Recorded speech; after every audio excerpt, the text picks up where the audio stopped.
दोस्तों, देश की आजादी में कई शहीदों का योगदान रहा है। हजारों क्रांतिवीरों ने जेल की यातनाएं भोगी, जिसमें काला पानी की सजा का नाम आपने जरूर सुना होगा। और आज हम आपको बता रहे हैं कि काला पानी की सजा क्या होती है, ये कहाँ दी जाती थी और क्यों दी जाते थे, जिसके बारे में जानकर आप भी हैरान जरूर हो जाओगे। तो चलिए बढ़ते हैं अपनी वीडियो की तरफ। लेकिन दोस्तों, आगे वीडियो शुरू करने से पहले वीडियो को लाइक और चैनल को सब्सक्राइब करना बिल्कुल भी ना भूलिएगा। दोस्तों, काला पानी एक जेल है जो भारत के अंडमान निकोबार द्वीप की राजधानी पोर्ट ब्लेयर में बनी हुई है। ये अंग्रेजों द्वारा भारतीय स्वतंत्रता संग्राम के सेनानियों को कैद रखने के लिए बनाई गई थी, जो कि मुख्य भारत भूमि से हजारों किलोमीटर दूर स्थित थे। इसे काला पानी के नाम से जाना जाता है। हम जब अपने देश के स्वतंत्रता सेनानियों को याद करते हैं तो हमें उस काला पानी की याद भी आ जाती है, जो अंग्रेजों की बर्बरता को बताने के लिए काफी है। काला पानी एक ऐसी सजा होती थी जिसका ख्याल आने भर से उस वक्त के लोगों के रोंगटे खड़े हो जाते थे। हालांकि अब देश में सजाए काला पानी का कोई अस्तित्व नहीं रह गया है, फिर भी लोगों में इसके बारे में जानने की दिलचस्पी लगातार बनी हुई है। सेल्यूलर जेल में काला पानी शब्द अंडमान के बंदी उपनिवेश के लिए देश से निकाला देने का पर्याय है। काला पानी का भाव सांस्कृतिक शब्द काल से बना है, जिसका अर्थ होता है समय अथवा मृत्यु। अर्थात काला पानी शब्द का अर्थ मृत्यु जल या मृत्यु के स्थान से है, जहां से कोई भी वापस नहीं आ सकता। देश निकालों के लिए काला पानी का अर्थ बाकी बचे हुए जीवन के लिए कठोर और अमानवीय यातनाएं सहना था। काला पानी यानी स्वतंत्रता सेनानियों को उन अनकही यातनाओं और तकलीफों का सामना करने के लिए जीवित नर्क में भेजना था, जो मौत की सजा से भी बदतर था। अपनों से दूर भेजने का अर्थ होता है वो यात्रा जो मृत्यु की घड़ी तक ले जाता हो। बंदी को हमेशा के लिए उसके समाज से दूर ले जाया जाता है। उसे वहां भेज दिया जाता है जहां लोग रहते हैं पर अदृश्य रहते हैं, जहां अति विस्मयकारी चीजें हैं, जहां के बारे में वो कुछ नहीं जानते हैं। अंडमान और निकोबार द्वीप समूह के पोर्ट ब्लेयर में स्थित सेल्यूलर जेल एक ऐसी जेल है जहां पर अंग्रेजों ने आजादी की लड़ाई लड़ रहे भारतीयों को बहुत ही अमानवीय परिस्थितियों में कैद करके रखा था। वर्तमान में ये एक राष्ट्रीय स्मारक है। इसे सेल्यूलर इसलिए कहा जाता है क्योंकि इसका निर्माण एकांत कारावास के उद्देश्य से केवल व्यक्तिगत सेल्स का निर्माण करने के लिए किया गया था। मूल रूप से इमारत में 7 विंग थे, जिसके केंद्र में एक बड़ी घंटी के साथ एक टार बना हुआ था जो गार्ड द्वारा संचालित होता था। प्रत्येक विंग में 3 मंजिलें थीं और प्रत्येक एकांत सेल की लंबाई चौड़ाई लगभग 15 फीट और 9 फीट थी, जिसमें 9 फीट की ऊंचाई पर एकमात्र खिड़की लगे हुए थे। इन विंगों को एक साइकिल के स्पोक्स जैसा बनाया गया था और एक विंग के सामने दूसरे विंग के पिछले हिस्से को रखा गया था। इसलिए एक कैदी को दूसरे कैदी के साथ बात करने का कोई भी माध्यम उपलब्ध नहीं था। अंग्रेजों के दमन चक्र के खिलाफ जब भारतीय स्वतंत्रता सेनानियों ने अपना विद्रोह तेज किया तो ब्रिटिश सरकार ने भी यातना देने के नए नए तरीके इजाद किए। उन्हीं में से एक था काला पानी। इसके तहत उन्होंने सेल्यूलर नाम से जेल बनाई, जिसमें स्वतंत्रता सेनानियों को कैदी बनाकर रखा जाता था। इन जेलों में लाइट्स का कोई इंतजाम नहीं किया जाता था, साथ ही समय समय पर यातनाएं दी जाते थे। जानकारों की माने तो इन जेलों में भारतीय कैदियों के साथ बहुत बुरा बर्ताव होता था। उन्हें गंदे बर्तनों में खाना दिया जाता था, सड़ा गला खाना खाने को दिया जाता था, पीने का पानी भी कीड़ों से भरा दिया जाता था। यहाँ तक कि जबरदस्ती नंगे बदन पर कोड़े बरसाए जाते थे और जो ज्यादा विरोध करता था उसे तोप के सामने खड़ा कर उड़ा दिया जाता था। वैसे तो भारतीय कैदी आम जेलों से भाग निकलते थे, बावजूद इसके ब्रिटिश सरकार ने काला पानी के लिए बनाई गई जेल की 4 दीवारी बहुत छोटी बनवाई थी, क्योंकि इस जेल का निर्माण जिस जगह पे हुआ था वो स्थान चारों ओर से समुद्र के गहरे पानी से घिरा हुआ था। ऐसे में किसी भी कैदी का भाग पाना नामुमकिन था। फिर भी भारतीय तो भारतीय थे। 230 कैदियों ने एक साथ अंग्रेजों को चकमा देकर वहां से भाग निकलने की कोशिश कर डाले। हालांकि अपनी इस कोशिश में वो कामयाब नहीं हुए और पकड़े गए। फिर क्या होना था, उन्हें अंग्रेजों के कहर का सामना करना पड़ा था।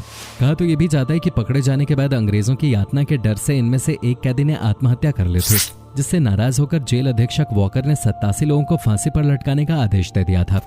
बावजूद इसके हमारे स्वतंत्रता सेनानी भारत माता की जय बोलने से कभी पीछे नहीं हटे। जानकारी के अनुसार काला पानी की इस जेल का प्रयोग अंग्रेज सिर्फ भारतीय कैदियों के लिए नहीं करते थे। यहाँ दूसरी जगहों से भी सेनानियों को कैद करके लाया जाता था। ब्रिटिश अधिकारियों के लिए ये जगह पसंदीदा थे क्योंकि ये द्वीप एकांत और दूर था। इस कारण आसानी से कोई आ नहीं सकता था और नहीं जा सकता था।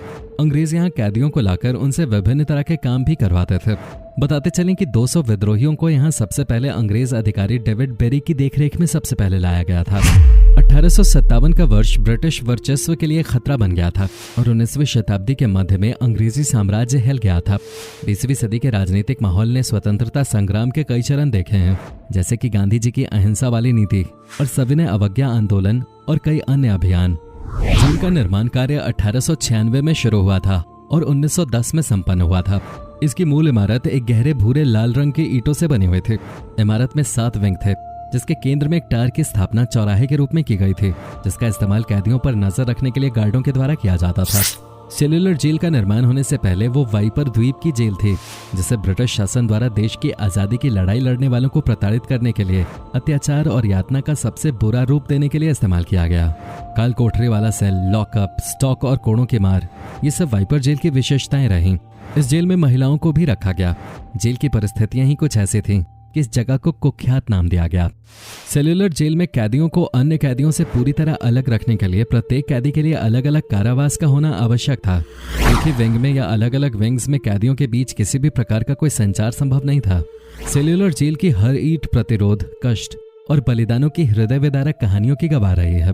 सेल्यूलर जेल महान देशभक्तों और स्वतंत्रता सेनानियों के अमानवीय कष्टों को देखने वाला दर्दनाक नजारा रहा है, जो इन काल कोठरियों में कैद थे। यहाँ तक कि उन्हें अत्याचार के शिकार के रूप में अपने बहुमूल्य जीवन का भी बलिदान करना पड़ा। ब्रिटिश लोगों की सजा अमानवीय होती थी, जो कि पिसाई करने वाले मिल पर अतिरिक्त घंटों का काम करने से लेकर 1 सप्ताह तक हथकड़ी पहनकर खड़े रहने, बागवानी, रस्सी बनाने, नारियल की जटा तैयार करने, कालीन बनाने, तौलिया बुनने, 6 महीने तक बेड़ियों में जकड़े रहने, एकांत काल कोठरी में कैद रहने, 4 दिनों तक भूखा रहने और 10 दिनों के लिए सलाखों के पीछे रहने तक फैले हुए थे। एक सजा तो ऐसी भयावह थी जिसमें पीड़ितों को अपने शरीर से पैरों को अलग करने के लिए मजबूर होना पड़ा था। जब देश में स्वतंत्रता का आंदोलन चरम सीमा पर था, उस समय अंग्रेजों ने बहुत सारे लोगों को कालापानी की सजा सुनाई थी। उनमें अधिकांश कैदी स्वतंत्रता सेनानी थे। सावरकर के भाई बाबूराम सावरकर, डॉक्टर दीवन सिंह, योगेंद्र शुक्ला, मौलाना अहमदुल्ला, मौलवी अब्दुल रहीम सदीकपुरे, भाई परमानंद, मौलाना फजले हक खैराबादी, शदन चंद्र चैटर्जी, सोहन सिंह, वमन राव जोशी, नंद गोपाल और महावीर सिंह जैसे अन्य आंदोलनकारियों को कालापानी के दंश को झेलना पड़ा था। अंग्रेज अधिकारियों का अत्याचार बढ़ता जा रहा था। उन्होंने स्वतंत्रता सेनानियों पर यातनाओं का सिलसिला बढ़ा दिया था। उनकी क्रूरता इतनी ज्यादा बढ़ चुकी थी कि अब बर्दाश्त से बाहर था। लेकिन सवाल ये था कि आखिर किया क्या जाए। ऐसे में भगत सिंह के दोस्त कहे जाने वाले महावीर सिंह जेल में भूख हड़ताल पर बैठ गए। जब अंग्रेज अधिकारियों को इसकी सूचना मिली तो उन्होंने महावीर पर जुल्म बढ़ा दिए। उनकी भूख हड़ताल को खत्म करने के सभी प्रयास किए गए, लेकिन महावीर नहीं टूटे। अंत में उनके दूध में जहर मिलाकर उन्हें जबरन पिलाया गया, जिससे उनकी तुरंत मौत हो गई। मौत के बाद महावीर के मृत शरीर में पत्थर बांधकर समुद्र में फेंक दिया गया, ताकि किसी को इसके बारे में कोई खबर न मिले। हालांकि इसकी खबर जल्द ही पूरे देश में फैल गई, जिसके परिणाम स्वरूप जेल के सारे कैदी भूख हड़ताल पर चले गए। बाद में महात्मा गांधी के हस्तक्षेप के चलते 1937-38 में इन कैदियों को वापस भारत भेज दिया गया, जिसके बाद कालापानी की सजा बंद हो गई। दोस्तों, अगर आपको भी कभी मौका मिले तो एक बार सेल्यूलर जेल होकर जरूर आइए। यहाँ आपको अपने वीर क्रांतिकारियों की हिम्मत और जज्बे को देखकर गर्व की अनुभूति होगी। भारत सरकार ने हमारे स्वतंत्रता सेनानियों की स्मृतियों को आज तक संभाल कर रखा है। तो जब भी कभी आपको जीवन में घूमने का मौका मिले, एक बार कालापानी जरूर जाइए।